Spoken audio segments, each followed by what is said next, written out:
Hello, friends. This is your pal Scott Garibay, and today we're going to talk about Dungeons and Dragons and an open table versus a dedicated table. And we're specifically going to talk about this in the context of the panel that was given at the second Philadelphia Area Gaming Expo. They call it Page Two. It is a very cool tabletop role playing game convention that happens it happens in Oaks, PA, which is just a little bit, I think it's west of Philadelphia. And so, and it's right in my backyard. I was able to go. It cost $85 for a 3-day pass. It was worth every single penny. It was a fantastic.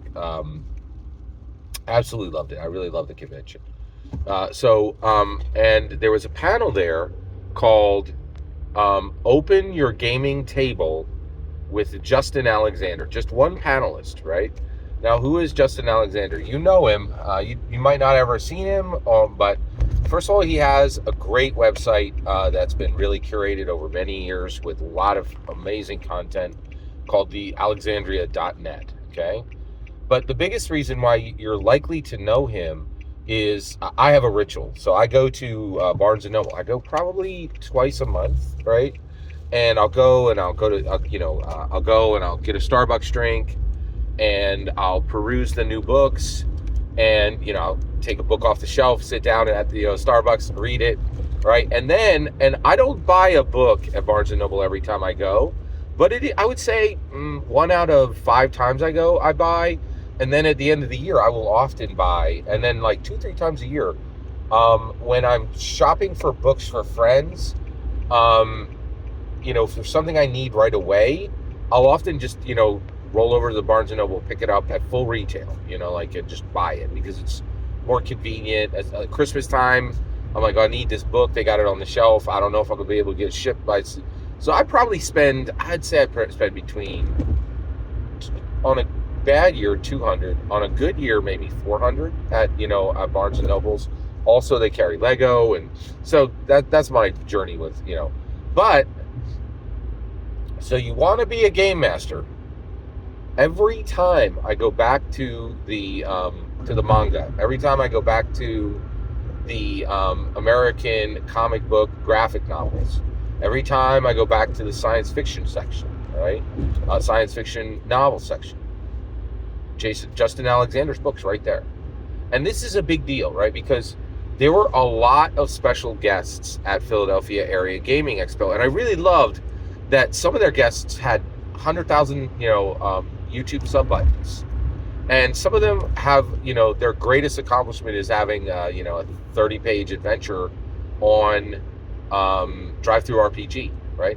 But Justin Alexander wasn't like they had him on panels with other people, and I'm like, whoa, he is on the shelf.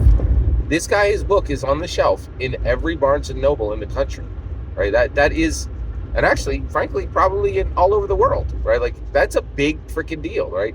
So this guy really, he has accomplished something very significant. He was a phenomenal panelist. I want to take a minute. I want to talk about this. I go to a lot of conventions, right? And all of us, plague years, got interrupted, whatever, right? But I'm back. Everybody's back, right? Conventions are a thing now. You can walk in, you can talk to people, you can shake people's hands. I can't believe people are shaking people's hands after the plague years, but it came right back. People are hugging. It's wild. It's really wild. But it's really nice to be back. The conventions are back, right? And it feels like the old days. It's really nice, before the plague years. It was really awesome, right? So, but I go to a lot of conventions, right?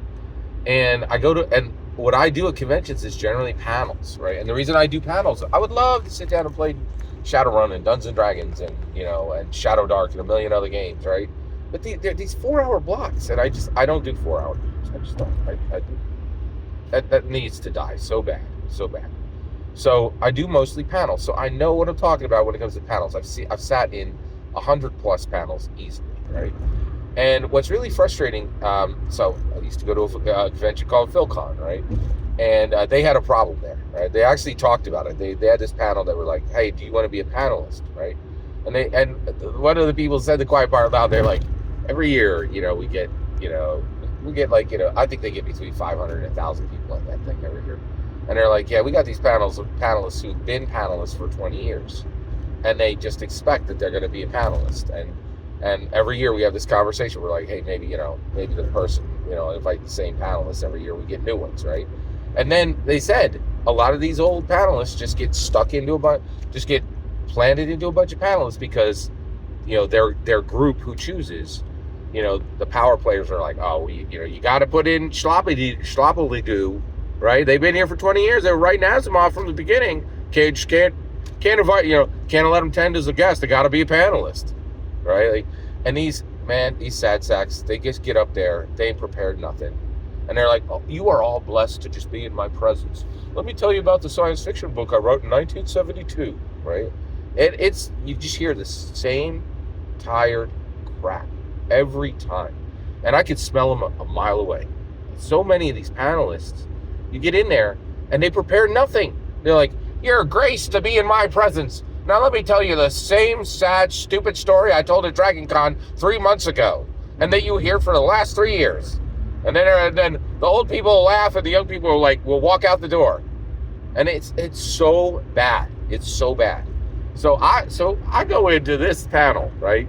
Open your gaming table, and my jaw dropped. I was like, so first of all, it was just one panelist. There wasn't like 3 people talking. And he sat down and he took out a piece of paper, like actually 2 or 3 pieces of paper, and it looked like it were handwritten, right? And just threw down, was like, listen up. I've been writing for 3 weeks. This is my best content, and it's stuff you ain't never heard.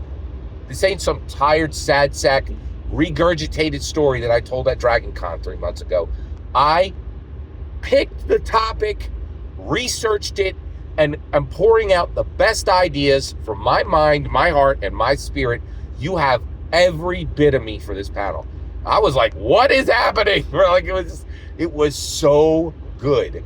I was shocked. I was just like, what is happening? Like, it was just like, and I take notes, right? And man, oh man, can you tell the quality of a panel by note taking, right?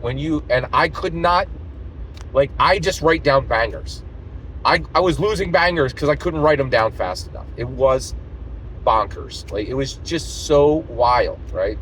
And he really took the topic seriously, and he was just spitting fire with every line.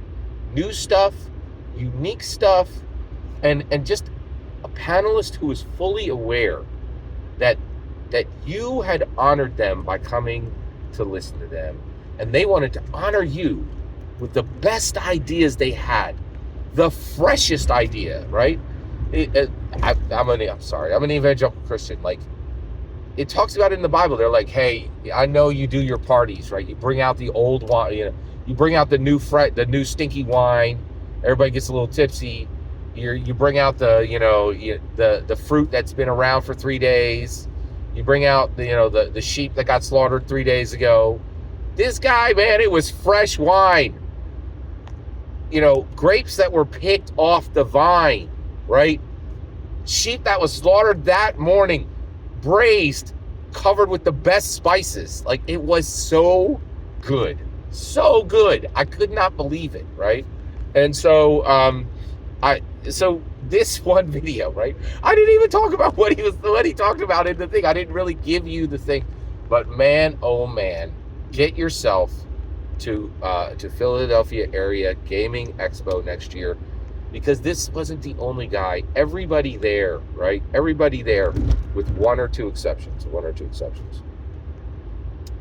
Everybody there was there to just get together and talk about, and what were they there for? To have fun? No, not that fun, right? To talk about the history of tabletop role-playing games, to dive deep into tabletop role-playing games, to meet in person, right? To collaborate and think and position, and there were real industry movers and shakers there. It was not about fun. It was about moving the ball forward for Dungeons and Dragons and for tabletop role playing games. And I was really in for it. And Justin Alexander was a freaking rock star. This dude, go buy his book, and I have to. So now I have to go buy his book, right? Next time I'm at Barnes and Noble, I'm gonna just pick that thing off the shelf and buy it. Now, Scott? Why didn't you do that before? Well, it says, so you want to be a game master. I actually don't want to be a game master. I want to be a dungeon master. But I get it, right? Like he's doing the best he can. And there was even a period where Gary Gygax had to use that term. So I understand. So get this guy's book and go to alexandria.net and just engage with this guy, because he is a freaking genius. And you know what? Who cares that he's a genius? This is the tabletop role-playing game. See, geniuses are a dime a dozen here. He's a genius who does not waste your time and respects you personally. You know how rare that is? Do you know how rare that is? It's so incredibly rare. I was blown away by Justin Alexander. And I have to say, I saw so many great panelists. There were so many great panelists, right? But I was fortunate to see 3 panels of Justin Alexander. And I really walked out of Philadelphia Area Gaming Expo to the convention just like, I need more Justin Alexander. I need to read more of his books. I need to read more of his posts. I need to be on his mailing list. This guy is an absolute rock star. We need more people like him in the Dungeons & Dragons sphere.